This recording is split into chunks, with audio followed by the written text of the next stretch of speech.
Olá pessoal, tudo bem? Eu sou o Thiago Seixas Salgado, advogado da área tributária da Melo Campos Advogados. Nós, no último vídeo, tratamos das alterações no regime de transação tributária realizados pela Lei 14.375. Passados 30, 40 dias dessas alterações, tanto a Receita Federal do Brasil quanto a Procuradoria da Fazenda Nacional regulamentaram essas novas alterações. Eu e a minha colega Paola Carvalho discutiremos agora como essas alterações e como essas regulamentações impactam no regime de transação tributária. A Receita Federal do Brasil editou no mês passado a portaria número 208. Nela, a Receita trata das transações que tenham como objeto os débitos de contencioso administrativo fiscal. A Receita Federal foi um pouco mais benéfica que a PGFN porque ela não obriga a inclusão de todos os débitos elegíveis. Além disso, ela tem uma abertura maior para a inclusão de créditos de prejuízo fiscal e de base de cálculo negativa da CSLL. Esses créditos podem ser usados em qualquer modalidade de transação. A Receita ainda permite que, após as reduções, se aplicáveis, o contribuinte use esse crédito para quitar até 70% do saldo remanescente. Podem ser usados créditos de controladoras, controladas e de corresponsáveis.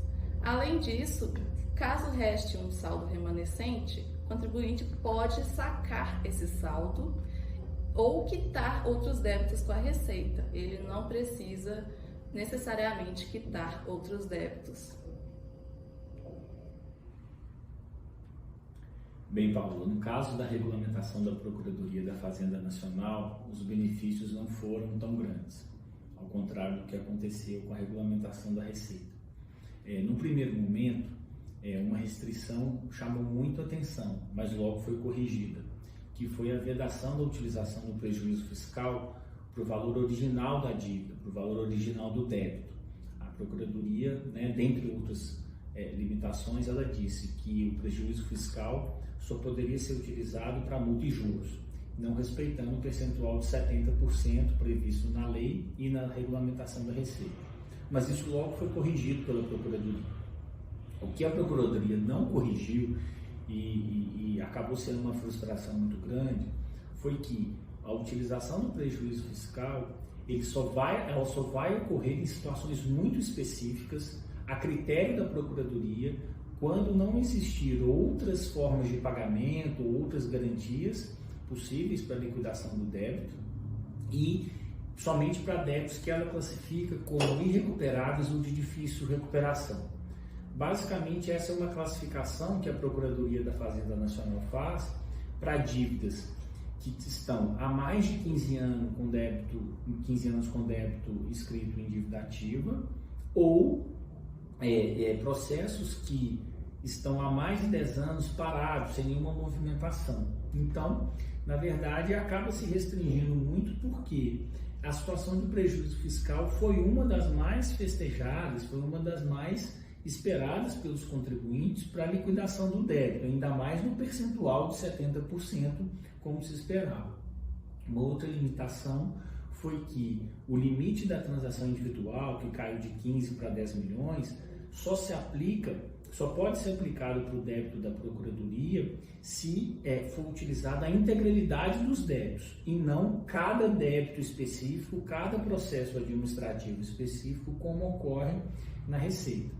O mesmo vale para a transação simplificada, que foi instituída, foi criada tanto pela regulamentação da Receita quanto da Procuradoria, possibilitando uma forma mais simplificada de parcelamento de débitos entre 1 e 10 milhões.